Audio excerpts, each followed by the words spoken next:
आज के क्लास में आप सभी स्टूडेंट डी ब्लॉक के अभिलाक्षणिक गुण के अंतर्गत एक बहुत ही इंपॉर्टेंट टॉपिक पढ़ने जा रहे हैं, जिसका नाम है ऑक्सीकरण अवस्था, ऑक्सीडेशन स्टेट। इस टॉपिक को कंप्लीट पढ़ने के लिए सबसे पहले 3 क्वेश्चन आपके माइंड में ओरिजिनेट हम कर दे, उत्पन्न कर दे, और तब जब आप समझेंगे तो बहुत अच्छे से एकदम समझ में आएगा, बहुत सरलता से। ध्यान दिया जाए। सबसे पहला क्वेश्चन है कि डी ब्लॉक के तत्व परिवर्तनशील ऑक्सीकरण अवस्था क्यों प्रदर्शित करते हैं, या उससे भी पहले परिवर्तनशील ऑक्सीकरण अवस्था है क्या, उसके बाद डी ब्लॉक के तत्व क्यों, डी ब्लॉक के ही तत्व अधिकतर क्यों परिवर्तनशील ऑक्सीकरण अवस्था दिखाते हैं, और तीसरा है कि डी ब्लॉक के तत्व कैसे परिवर्तनशील ऑक्सीकरण अवस्था दिखाते हैं। परिवर्तनशील ऑक्सीकरण अवस्था क्या है, ये पहला। दूसरा, क्यों डी ब्लॉक के तत्व अधिकतर तत्व परिवर्तनशील ऑक्सीकरण अवस्था प्रदर्शित करते हैं, और तीसरा, डी ब्लॉक के तत्व द्वारा अधिक जो परिवर्तनशील ऑक्सीकरण अवस्था है कैसे प्रदर्शित की जाती है। सारा डिटेल एकदम स्टेप बाय स्टेप आपके सामने आएगा। सबसे पहले हम लोग प्रथम संक्रमण श्रृंखला में निवास करने वाले सारे तत्वों के इलेक्ट्रॉनिक विन्यास पर ध्यान देंगे, इलेक्ट्रॉनिक विन्यास का परीक्षण करेंगे। सबसे पहले प्रथम संक्रमण श्रृंखला के में निवास करने वाले जो तत्व है वो है स्कैंडियम, जिसका कॉन्फ़िगरेशन होता है 3d1 4s2। स्कैंडियम के बाद आता है titanium, vanadium, chromium, manganese, iron, cobalt, nickel, copper, zinc. तो इसका कॉन्फ़िगरेशन 3d1 4s2, इसका कॉन्फ़िगरेशन 3d2 4s2। 3d3 केवल बाह्यतम इलेक्ट्रॉनिक विन्यास लिखा जा रहा है यहाँ। 3d4 4s1 होता है, लेकिन 4s2, लेकिन इसके हाफ फील्ड रूल लगने के कारण 3d5 4s1 जो बताया जा चुका है, और यहाँ 3d5 4s2, 3d5 3d6 3d6 4s2, 3d7 4s2, 3d8 4s2, 3d यहाँ 9 होना था due to half full filled configuration. ये 3d10 4s1, तो 3d10 4s1 और 3d10 4s2। ध्यान दिया जाए। सबसे पहला क्वेश्चन का जवाब हम देने जा रहे हैं कि परिवर्तनशील ऑक्सीकरण अवस्था क्या है। तो यहां परिवर्तनशील ऑक्सीकरण अवस्था का जवाब पाने के लिए थोड़ा सा ध्यान दिया जाए कि आवर्त सारणी में क्षारीय धातु लिथियम, सोडियम, पोटेशियम दुनिया के किसी भी यौगिक में +1 ऑक्सीकरण अवस्था दिखाता है। क्षारीय पार्थिव धातु होता है बेरिलियम, मैग्नीशियम, कैल्शियम, दुनिया के किसी यौगिक में +2, एक अकेला ऑक्सीडेशन स्टेट +2 दिखाता है। लेकिन जरा सा देखिए डी ब्लॉक का खासियत कि डी ब्लॉक के एक तत्व हम Mn पर बात कर रहे हैं। Mn अकेले कितना तरह का ऑक्सीडेशन स्टेट दिखा सकता है, ऑक्सीकरण अवस्था जरा देखिएगा। अगर केवल 4s का इलेक्ट्रॉन लॉस करेगा तो +2, 4s और एक डी लॉस करेगा +3, 4s और एक डी में से लॉस, 4s और एक डी लिया तो ये +3 होगा। केवल 4s का इलेक्ट्रॉन लॉस करेगा तो +2, 4s और 3 डी लेगा, 4s एक डी लिया तो +3, 4s और 2 डी लेगा तो +4, 4s और 3 डी का इलेक्ट्रॉन लेगा, और 4s और 4 डी का इलेक्ट्रॉन लेगा +6, 4s पूरा डी +7। तो एक अकेला मैग्नीज जो है कितना ऑक्सीडेशन स्टेट दिखाता है, +2 +3 +4 +5 +6 +7। इतना सारा ऑक्सीडेशन स्टेट अकेले दिखाता है। इसका क्या मतलब है कि ये अपने धातु का मतलब अन्य तत्वों से जब संयोग करता है तो +2 भी दिखा सकता है संयोजकता, +3 भी, +4 भी, +5 भी, +6 भी, +7 भी। ऐसा क्यों हो पाता है? तो इसका मेन, पहले तो एक क्वेश्चन था, परिवर्तनशील ऑक्सीकरण अवस्था क्या है? तो किसी भी धातु के द्वारा, किसी भी तत्व के द्वारा एक से अधिक ऑक्सीकरण अवस्था प्रदर्शित करना ही परिवर्तनशील ऑक्सीकरण अवस्था है। सवाल उठता है कि डी ब्लॉक का तत्व ही क्यों प्रदर्शित करता है, अन्य ब्लॉक का तत्व क्यों नहीं करता है? तो आपको पहले ही दिन हम जवाब दे दिए थे कि डी ब्लॉक के तत्व का संयोजी इलेक्ट्रॉन केवल NH से नहीं लिया जाता है, NH के साथ साथ N-1D का भी लिया जाता है। तो NH इलेक्ट्रॉन के साथ साथ N-1D इलेक्ट्रॉन का संयोजी इलेक्ट्रॉन के रूप में भाग लेना, बॉन्ड के रूप में निर्माण में भाग लेना, यही मुख्य कारण है परिवर्तनशील ऑक्सीकरण अवस्था का। हम आपसे अभी क्या बताएं, एक्सप्लेनेशन में जरा ध्यान दीजिए कि पहले 4s का इलेक्ट्रॉन लॉस करेगा +2, फिर क्या किए, 4s और 1d लिए, 1d खींचिए इसमें से, तो 2 और 1 3, 2 4s का और 2d का ले लीजिए, 4s और 3d का ले लीजिए, 4s और 4d का ले लीजिए, पूरा 4s पूरा d लॉस करवा दीजिए। तो ये जो +2 +3 +4 +5 +6 +7 आ रहा है, कहां से इलेक्ट्रॉन यूज किया? 4s से और 3d से। यानी ये अपने NS इलेक्ट्रॉन का तो यूज करता ही है, बाह्यतम कक्ष के इलेक्ट्रॉन का तो यूज करता ही है, बाह्यतम कक्ष से अंदर के कक्ष का भी, उपकक्ष N-1D उपकक्ष के इलेक्ट्रॉन का भी यूज करता है। तो मुख्य जवाब यही है कि डी ब्लॉक के तत्व परिवर्तनशील पर ऑक्सीकरण अवस्था क्यों प्रदर्शित करते हैं, या डी ब्लॉक के तत्व S और P ब्लॉक की अपेक्षा अधिक ऑक्सीकरण अवस्था क्यों दिखाते हैं? तो जवाब देंगे कि डी ब्लॉक के तत्वों के लिए संयोजी इलेक्ट्रॉन केवल NS का नहीं होता है, बल्कि NS के साथ साथ N-1D उपकक्ष का भी इलेक्ट्रॉन संयोजी इलेक्ट्रॉन के रूप में भाग लेता है, अर्थात बॉन्ड के निर्माण में भाग लेता है। यही कारण है कि ये एक से अधिक ऑक्सीकरण अवस्था दिखाने में सफल होते हैं। अब आइए कैसे दिखाते हैं, ये अब समझाने जा रहे हैं। बहुत ध्यान से समझिएगा, जैसे पीछे ध्यान से एकदम मोबाइल और उठी देख रहा है, दोनों बैठ कर और हमेशा देखता है, एकदम वैसे ही ध्यान से आप हमारा बात सुनिएगा। देखिए, नहीं सुधरेगा, वो फेल होके सुधरेगा। देखिए, तो यहां पर कैसे प्रदर्शित करता है अब समझाने जा रहे हैं। यही समझने लायक क्लास, मतलब आज इस क्लास में है, कैसे डी ब्लॉक का तत्व क्यों प्रदर्शित करता है, जवाब मिल गया। अब कैसे प्रदर्शित करता है, कौन कौन तत्व कितना कितना ऑक्सीकरण अवस्था दिखाता है, सब आपके सामने आने जा रहा है। एकदम ध्यान बनाए रखिएगा। देखिए, ध्यान दीजिए, प्रथम 5 तत्व का, केवल प्रथम 5 तत्व पर अपना ध्यान आपको रखना है। अभी ये रहा बॉर्डर लाइन, प्रथम 5 तत्व पर ध्यान देना है। स्कैंडियम जब इलेक्ट्रॉन त्यागने चलता है तो 4s का तो त्याग करता ही है, तुरंत उसको मन करता है कि नहीं, हम 3d का भी लॉस करिए दे, कारण अष्टक प्राप्त करना, क्योंकि इसका इलेक्ट्रॉन है 21, अगर 2 इलेक्ट्रॉन लॉस करेगा तो 19 होगा, तो उससे अच्छा है कि एक और कर दे और ये अच्छे से अस्थायी हो जाए।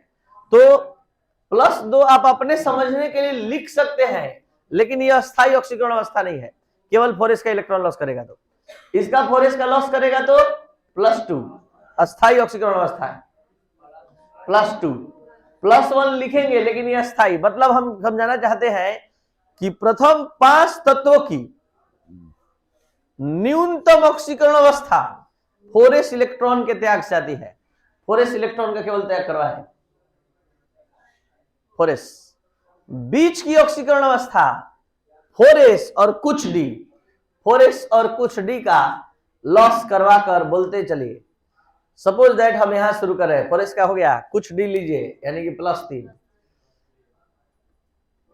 ठीक है, +3 +4 +5, ठीक है, +6, कुछ d लेते गए, पूरा नहीं लिए है।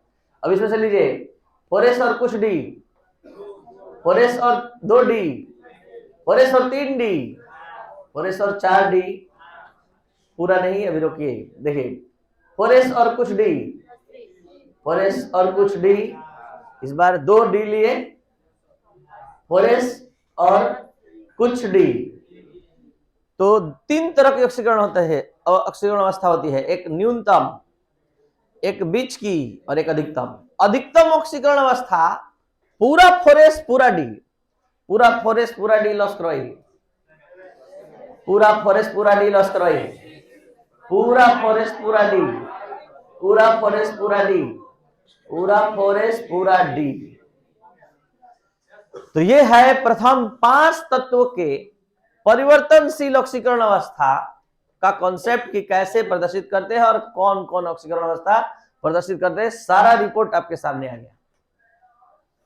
तो प्रथम 5 तत्वों की ऑक्सीकरण अवस्था के बारे में एक बार फिर से। न्यूनतम ऑक्सीकरण अवस्था 4s इलेक्ट्रॉन के त्याग से आती है। जो बीच की ऑक्सीकरण अवस्था है 4s और कुछ d, और जो अधिकतम ऑक्सीकरण अवस्था आती है पूरा 4s और पूरा d। बाद के 5 तत्वों का विश्लेषण एनालिसिस होने जा रहा है, बोर्ड पर ध्यान दिया जाए। बाद के 5 तत्वों के लिए वही बात, न्यूनतम ऑक्सीकरण अवस्था 4s इलेक्ट्रॉन के त्याग से करवाइए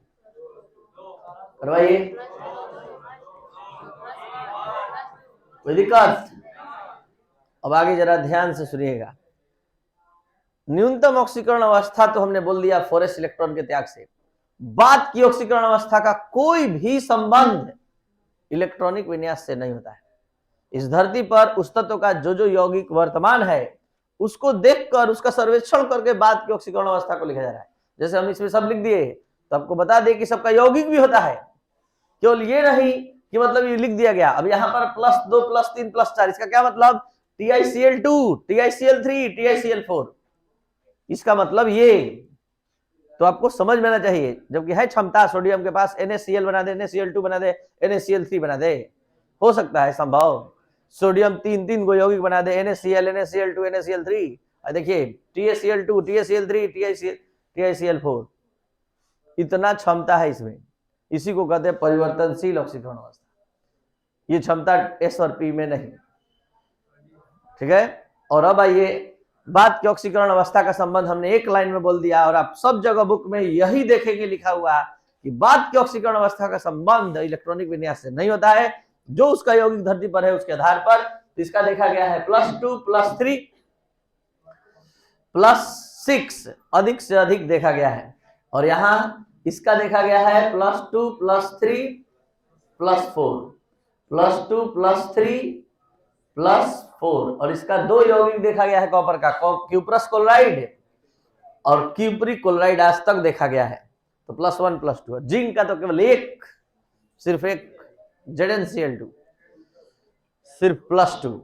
तो यहां पर पूरा परिवर्तनशील ऑक्सीकरण अवस्था कैसे प्रदर्शित किया जाता है ये हमने सामने आपके रखा। अब जो मेन कॉन्सेप्ट बताने जा रहे हैं, ध्यान दीजिए। पहले एक क्वेश्चन जरूर दिमाग में रखिएगा, इस क्वेश्चन का आंसर कि डी ब्लॉक के तत्व परिवर्तनशील ऑक्सीकरण अवस्था क्यों प्रदर्शित करते हैं? क्योंकि इसका संयोजी इलेक्ट्रॉन के रूप में Na उपकक्ष के इलेक्ट्रॉन के साथ साथ N-1d उपकक्ष का भी इलेक्ट्रॉन बॉन्ड के निर्माण में भाग लेता है या संयोजी इलेक्ट्रॉन के रूप में भाग लेता है। और कैसे प्रदर्शित करता है सारा डिटेल हमने दिया। अब आगे सुनिएगा, जो तत्व +2 और +3 ऑक्सीकरण अवस्था प्रदर्शित करता है वो अपने यौगिकों में आयनिक बंधन का निर्माण करता है। क्या बताया हमने? वीडियो चल रहा है ना, ध्यान दीजिए। जो तत्व +2 और +3 ऑक्सीकरण अवस्था प्रदर्शित करता है वो आयनिक बंधन अपने तत्व, अपने यौगिक में परमाणुओं के बीच बनाता है। जैसे हम क्या कह दिए, पूरा सुन लीजिए पहले। +2 और +3 आता है तो आयनिक बंधन बनाता है, और +4 +5 +6 दिखाता है ऑक्सीकरण अवस्था तो वह सहसंयोजक बंधन बनाता है। अब हम क्या बोल रहे हैं, अब एग्जांपल से समझा रहे हैं। MnO4-, Mn का ये ऑक्साइड है। यहां Mn ऑक्सीजन के साथ कौन सा बॉन्ड बनाया है? बॉन्ड 3 प्रकार का होता है, विद्युत संयोजक, सहसंयोजक, उपसंयोजक। आपको ये ट्रिक बता रहे हैं एक तरह से कि आप कैसे जानेंगे कि Mn और O के बीच विद्युत संयोजक है कि सहसंयोजक कि उपसंयोजक। तो इसके लिए आपको क्या करना है, ऑक्सीकरण अवस्था निकालना है Mn का। अगर Mn का ऑक्सीकरण अवस्था +2 +3 आ गया तो विद्युत संयोजक, 4 5 6 आ गया सहसंयोजक। चलिए, तो Mn का X निकालना है। ऑक्सीजन का साधारणतः -2 × 4 बराबर आयन का ऑक्सीकरण अवस्था अब इसके बराबर X बराबर -1 + 8 + 7। सहसंयोजक बंधन Mn और ऑक्सीजन के बीच यहां पर होगा। तो +2 और +3 होने पर आयनिक बंधन, और 4 5 6 7 होने पर। अब जरा सा नेक्स्ट कॉन्सेप्ट सुनिएगा। इस डी ब्लॉक में एक अकेला तत्व है निकेल, जो 0 ऑक्सीकरण अवस्था दिखाता है, 0, और वो अपने यौगिक के साथ जीरो ऑक्सीकरण अवस्था दिखाकर भी आ सकता है, वो सिर्फ निकेल है। और इसको हम प्रूफ कर दे रहे हैं एक यौगिक में निकेल का ऑक्सीकरण अवस्था शून्य कैसे हो गया, जरा देख लीजिए। अलग से पहले बताइए, CO H2O CO2 का ऑक्सीकरण संख्या का मान, किसी भी यौगिक की ऑक्सीकरण संख्या का मान, तो Na का निकालना है X, CO का 0 गुणा 4 बराबर 0, हल करेंगे 0। ये है प्रूफ। कुछ एक और कॉन्सेप्ट है इसमें कि संक्रमण धातु के वर्ग में अगर हम ऊपर से नीचे जाते हैं तो आकार बढ़ने के साथ साथ ऑक्सीकरण अवस्था दिखाने की क्षमता में वृद्धि होती है। तो वो है आयरन का ग्रुप में नीचे उतरिएगा, Fe के नीचे मिलेगा रुथेंसियम Ru, और Ru के नीचे मिलेगा ऑस्मियम। ये इसके बाह्यतम कक्ष में कुल 8 इलेक्ट्रॉन है। यही एक ऐसा वर्ग है जहां से सबसे अधिक ऑक्सीकरण अवस्था पूरे आवर्त सारणी में देखने के लिए मिलती है। अंतिम में ही पूरा इलेक्ट्रॉन अपना लॉस कर देता है, और पूरा इलेक्ट्रॉन लॉस कर देगा तो कितना आ जाएगा, 8, 6 2 8। जिस तरह इसका 3d6 4s2 है, तो इसका क्या आएगा 4d6 5s2 आएगा। इसका क्या आएगा 5d6। तो इसके बाह्यतम कक्ष में 8 इलेक्ट्रॉन है, तो यही एक अकेला तत्व है ऑस्मियम और रुथेंसियम। ये +8 ऑक्सीकरण अवस्था भी दिखा सकता है कि आवर्त सारणी के किसी तत्व में इतना क्षमता नहीं है कि इतना ऑक्सीकरण अवस्था दिखा दे, +6 +8 तक, और वो है ऑस्मियम और रुथेंसियम। ये दोनों तत्वों के द्वारा प्रदर्शित की जाने वाली ऑक्सीकरण अवस्था +6 और +8 भी हो सकती है। +2 +3 +6 तो है ही, 8 भी है। तो ये है ऑक्सीकरण अवस्था का आपका क्लास जो आज समाप्त हुआ।